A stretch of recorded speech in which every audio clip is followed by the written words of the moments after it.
Hello everyone, एक question है, बोल रहा है an infinitely long straight conductor carries a current of 5 ampere as shown. An electron is moving with a speed of 10 to the power 15 metre per second parallel to the conductor. ये दे दिया electron का speed और wire का current दे दिया है।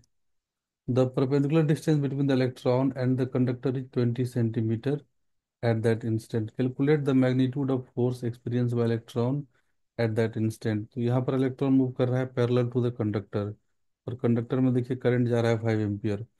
तो यहाँ पर डेफिनेटली ये मैग्नेटिक फील्ड यहाँ पर प्रोड्यूस करेगा इस लाइन पर। तो यहाँ पर मैग्नेटिक फील्ड का जो वैल्यू हो जाएगा वो कितना हो जाएगा, mu 0 I divided by 2 pi R. इतना मैग्नेटिक फील्ड इस यहाँ पर प्रोड्यूस करेगा। और मैग्नेटिक फील्ड अगर हम लोग को मिल गया तो फोर्स ऑन द इलेक्ट्रॉन मिल जाएगा हम लोग को इस फॉर्मूला से, क्यू इंटू भी क्रॉस बी फॉर्मूला से। बी तो दिया हुआ है इसका 10 टू द पावर 5। तो मेनली हम लोग को मैग्नेटिक फील्ड फाइंड करना यहाँ पर है। तो हम लोग मैग्नेटिक फील्ड फाइंड कर लेते हैं। तो म्यू 0 का वैल्यू हम लोग पुट कर लेते हैं 4 pi into 10 to the power -7। और करंट आई दे दिया है 5 एम्पियर डिवाइडेड बाय 2 पाई, और डिस्टेंस इसके बीच दे दिया है 20 सेंटीमीटर। तो 20 इंटू 10 टू द पावर -2। ये सॉल्व करके आ जाएगा 1/2 into 10 to the power -5 Tesla.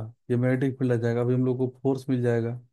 Force Q, electron का कितना हो जाएगा यहाँ पर charge, 1.6 into 10 to the power -9। हम लोग मैग्नीट्यूड ले ले रहे हैं, भी क्रॉस बी, तो भी साइन थीटा, और थीटा हो जाएगा यहाँ पर 90 डिग्री, बिकॉज वेलोसिटी और मैग्नेटिक फील्ड परपेंडिकुलर होगा। मैग्नेटिक फील्ड यहाँ पर होगा अपवर्ड डायरेक्शन में, और वेलोसिटी है इस प्लेन में। तो यहाँ पर परपेंडिकुलर 90 डिग्री होगा थीटा का वैल्यू। तो हम लोग यहाँ पर भी लिख सकते हैं, सिर्फ भी और बी। तो भी का वैल्यू हम लोग यहाँ पर, और ये बी रख दे रहे हैं अभी फिलहाल। साइन 90 डिग्री आप लिख सकते हैं, कोई प्रॉब्लम नहीं है। तो अगर डायरेक्ट हम लोग यहाँ पर उसको लिख सकते हैं ऐसे, तो 1.6 into 10 to the power -19 into B का वैल्यू हम लोग को दे दिया है 10 टू द पावर 5।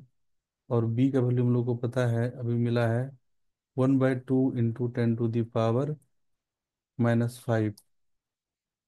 तो आप इसको जब सॉल्व करेंगे तो फोर्स का वैल्यू आ जाएगा 8 into 10 to the power -20 newton magnitude में। तो ये हम लोग का फोर्स आ गया, जो कि ऑप्शन 4 में, सो ऑप्शन 4 इज करेक्ट।